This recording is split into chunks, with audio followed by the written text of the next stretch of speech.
everyone, and welcome back to Van Gogh Goes Digital, a captivating YouTube series that I started to talk about Van Gogh's art and his life. And today's artwork we have letter H, titled House of Hours. And I know I'm not pronouncing it right because it's a French word and it's really difficult for me to do so. Okay, so, a story that is going to be taking place in this beautiful countryside town village of Auvers, which is located right outside France. Paris, which is in France. And it was here in the summer of 1890 that Van Gogh found solace and inspiration in the countryside. And against the backdrop, he created this enchanting masterpiece, House in Auvers. So let's take ourselves into this captivating artwork and let's talk about it. Again, the brushstrokes is impasto, which depicts a cluster of humble houses beneath the vast sky. The bold use of colors, expressive lines, textured brushes, and the brushstrokes evoke, a sense of calming and peaceful and rural atmosphere. To understand the profound impact of House of Auvers, we must actually explore the historical context of Van Gogh's life during that year. So it was in the year of 1890, Van Gogh had recently arrived in Auvers under the care of Dr. Paul Gachet. He was a physician and an art enthusiast. So Gachet has actually provided him support and sanctuary for his artists in their final years and final months. And why he was here is because just before arriving in this town, Van Gogh was in Saint Remy, where he had admitted himself because he chopped off his left ear, and that's when he understood that something's not right with him and he needs to work on that. And as we know, for many years, Van Gogh had constantly worked uninterrupted, and the only time he was interrupted between his work was when he was going through this madness in his head. And this was those times where he had to pause everything and reflect on what was going on. But as we know, he could not remain idle for too long. And that's when he decided that he needs to go to this small town and actually find himself. And he found his solace and refuge over there. And Theo, his elder brother, actually helped him move there and start again. He also moved to Auvers because he wanted to be close to his family, because Theo lived close there. And so it made it easier for him to be connected to his family. So Auvers is a very beautiful, picturesque, landscape and charming village life, which served as a wellspring inspiration for Van Gogh.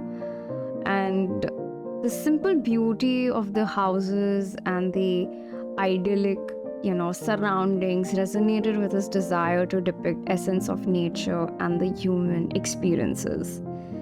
So Van Gogh, who lived his last few months in Auvers, was actually more cheerful and confident artist than his entire career, honestly. And he has painted some about 80 works in that time, which is an average of one completed artwork every single day.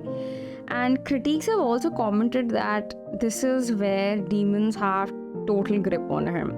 And he was compared to a creative fever with that similar to one of the artists, which ended in insanity.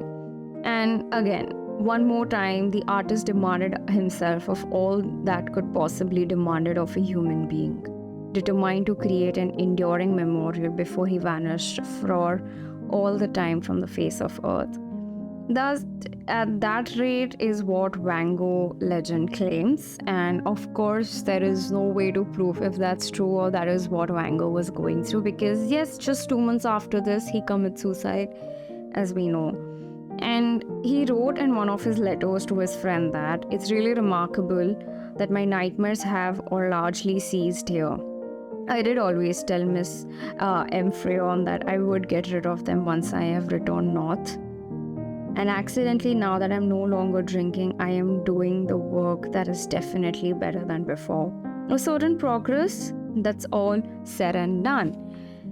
As we can understand that Van Gogh loved his life in Auvers, right? It was this perfect atmosphere that he had and the right kind of people around him. And it was quite inspirational for him also, And Paris was just really close by to him as well. And it was also during this time, that one of these beautiful Sunday in the month of June, that Theo had brought his family to the country, and that day was one of the happiest day of Vince's life.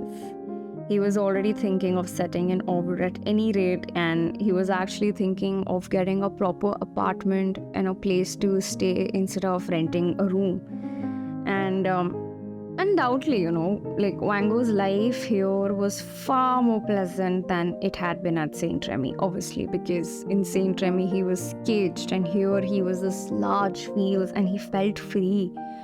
And he finally got a sense of belonging, and come on, deciding to stay and buy a property of his own, that's a huge commitment. And but what went wrong and why he decided to end his life, that's something that I don't think we'll ever know.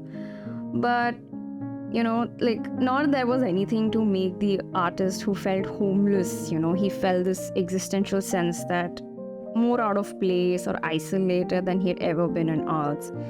And the year that he was in the asylum had been more or less wasted, because now that Van Gogh was seizing hold of happiness, art, and the pursuit of art could afford him, it would be quite wrong to say that the suicide, which was so abruptly and unexpectedly ended Van Gogh's life in 2 months near the capital, was inevitable. And if Van Gogh's sense of being at odds with the world was perhaps undiminished within, he yet encountered nothing at overs to make his condition worse. The reason for his suicide must be sought somewhere elsewhere. And I think I would like to know what went out in his head in those last few moments when he decided to shoot himself. And if you don't know, he actually tried to shoot himself in the belly, but it did not happen. And he called his brother then, and his brother tended him. And Van Gogh passed away peacefully, I think, in his sleep because of the pain, obviously, of the bullet. And that's how he passed away. And just few months after that, even Theo passed away because of some disease. And both their graves have been buried side by side. So this was the painting and the tragic life that was cut short. His impact on the art world still endures, and it's a timeless testament to his artistic vision. His exploration of colors and form, and his ability to actually evoke emotion through his artwork, it is amazingly inspiring. And he still continues to inspire and captivate art enthusiasts and admirers all around the world. So as we conclude our exploration of this painting, we are reminded of Van Gogh's resilience and this unwavering passion for art, and his ability to actually find solace and beauty between all the challenges that he faced. And it's really inspiring. I know there are bad parts and good parts in life, but I think we should always look forward to the good days, and always remember that when you're at the lowest point of your life, there's nowhere to go but up. So it's okay if you're on the bottom, when you're sinking. Trust me, you will rise above slowly, and there's always light at the end of the tunnel. So thank you so much for listening to me and continuing with me and showing your support to me. It really means a lot. Do like this video, do share it with your fellow artists, and do comment if you liked what I shared today. Thank you guys. Bye. Take care.